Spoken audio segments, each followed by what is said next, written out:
J'ai eu la chance de suivre les formations du CFCV, le collectif féministe contre le viol, qui existe depuis 40 ans et qui est l'association de terrain la plus à même de nous éclairer sur la réalité des violences misogynes, donc sexistes et sexuelles, de la part des hommes, majoritairement contre des femmes, des petites filles et des petits garçons.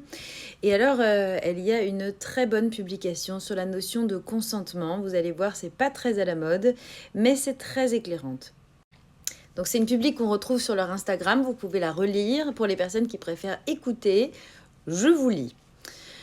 Le consentement pour définir le viol ou la victoire de l'agresseur. Oui, parce que là, au moment de l'Europe, des élections européennes, on entend beaucoup inscrire le consentement dans le droit sur les violences sexuelles, nanana. Alors, on va voir pourquoi c'est une grosse arnaque. Article rédigé par Isabelle Thieleux.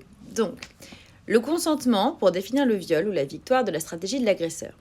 Depuis quelques mois, un débat public émerge concernant la nécessité de modifier la définition pénale du viol et autres agressions sexuelles pour y inclure la notion de consentement ou accord volontaire ou encore volonté libre de la victime.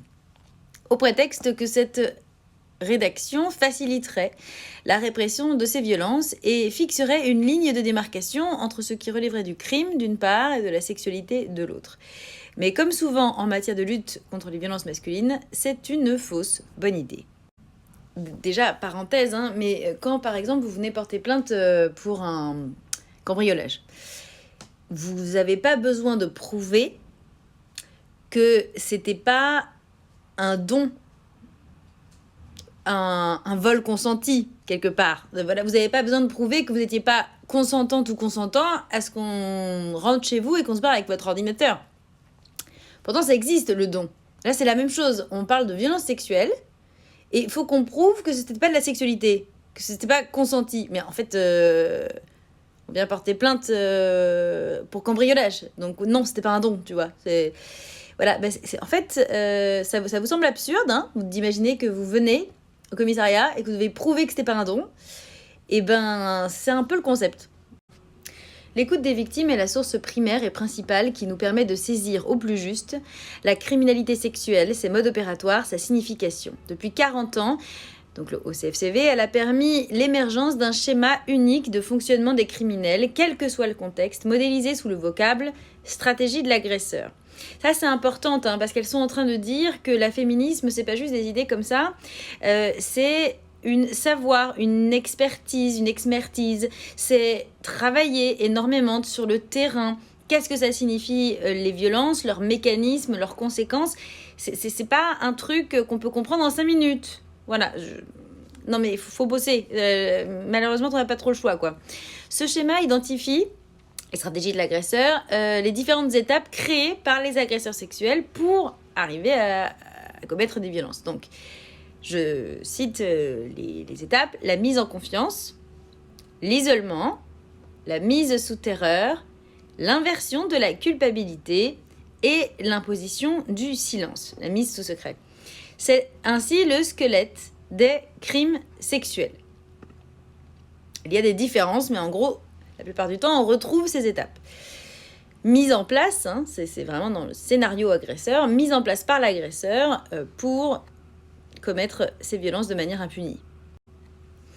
Ce squelette, maîtrisé par des militantes féministes intervenant auprès des victimes de violences sexuelles, encore une fois, faut bosser, faut être sur le terrain, est parfaitement inconnu du grand public, voilà, parce qu'on a beau s'échiner à hurler depuis 40 ans toutes, c'est pas hyper repris dans les médias, Et donc, c'est très peu connu de l'ensemble des professionnels qui auront affaire à ce type de violence, y compris les acteurs et les actrices judiciaires. Pourtant, tout ce mode opératoire rentre dans le cadre légal des notions de contrainte et surprise, éléments constitutifs, entre autres, centraux de la définition du viol dans le code pénal qu'il est nécessaire d'établir afin de poursuivre l'agresseur et de le condamner.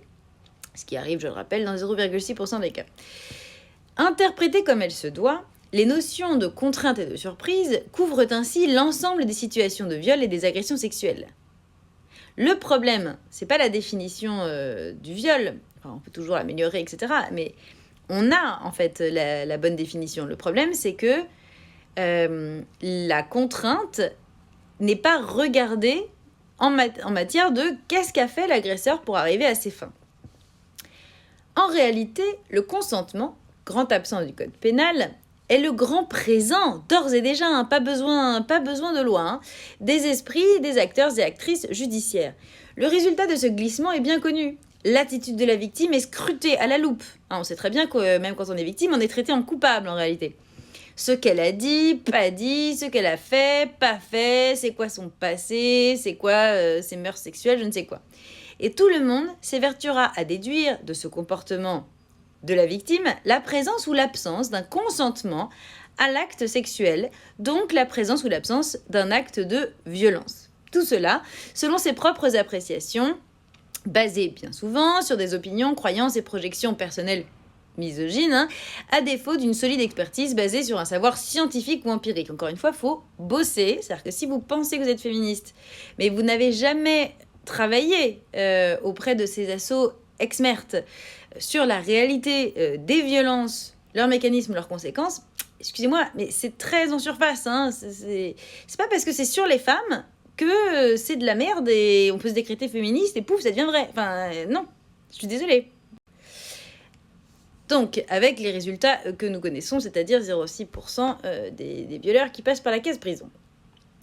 Ensuite, parce que l'invocation du consentement de la victime est le moyen de défense premier des violeurs. Les violeurs disent « elle était d'accord, elle voulait, nanana », qui bien souvent ne nie pas l'acte matériel, pénétration ou contact physique et sexuel, mais uniquement la contrainte. C'est-à-dire que les agresseurs, bon, des fois ils vont nier, mais en fait, comme il y a souvent des preuves, hein, voilà, typiquement de par diable, il va pas dire non, je l'ai pas fait. Enfin si, des fois il dit je l'ai pas fait, mais ça dépend des cas. Mais sur les viols, en l'espèce, il dit non mais elle était d'accord. Voilà, une très très jeune femme, très très mince, était d'accord pour avoir des relations avec ça. Tout à fait. Alors, sans que d'emblée, leur communication, donc celle des agresseurs, ne soit appréhendée pour ce qu'elle est, à savoir une nouvelle expression de leur stratégie d'agresseur dans la continuité de ce qui a permis de commettre leur crime ou délit. C'est pas étonnant que les agresseurs disent « elle était d'accord », ça fait partie de leur stratégie. Et qu'à ce stade, elle a pour seul objectif non pas de livrer un témoignage sincère, hein, mais de s'exonérer de toute responsabilité et d'assurer ainsi leur impunité. Les psychologues spécialisés dans la prise en charge des agresseurs sexuels savent qu'il ne faut pas se fier au déclaratif de l'agresseur. Précisément, il ment. Hein. Leur communication est abusive, ils minimisent, dissimulent, évitent, inversent, confusent, taisent. La notion de consentement participe en outre à l'analyse du viol par photographie. Ça, c'est très important. C'est-à-dire l'appréhension du crime à un instant précis de l'agresseur et de son contexte immédiat. Alors que la découverte du mode opératoire de l'agresseur impose de revenir en arrière, d'explorer ce qui se passe avant, même sur un temps court, de dérouler son élaboration, sa planification, sa maturation. Au lieu d'une photographie, c'est un véritable film qui se déroule devant nos yeux et qui démarre bien avant l'attaque. Elle est finalement ce qui permet à la société d'appréhender les violences sexuelles d'une façon qui ne correspond pas à sa réalité criminelle et par là même de continuer à véhiculer les stéréotypes, les fausses informations sur ce qu'est un viol. La criminalité sexuelle est une criminalité particulière qui requiert, comme d'autres, les professionnels aguerris et une élévation de notre niveau de connaissance.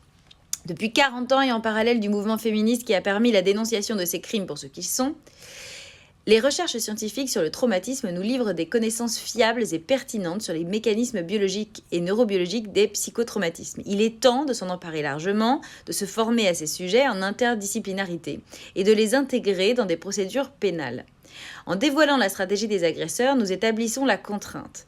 En affinant notre connaissance du psychotraumatisme, nous établissons les notions de sidération, de dissociation, de mémoire traumatique. Nous expliquons non seulement que le comportement de la victime est une réaction aux actes de l'agresseur, mais aussi que ce comportement est logique et cohérent. Nous devons remettre le criminel au centre du crime, dévoiler ses stratégies au grand jour, mettre la clarté là où il n'entretient que la confusion, remettre le violeur au centre du viol. C'est-à-dire que le consentement, c'est mettre la victime au centre du viol et de l'enquête, alors qu'il faut remettre le violeur au centre du viol.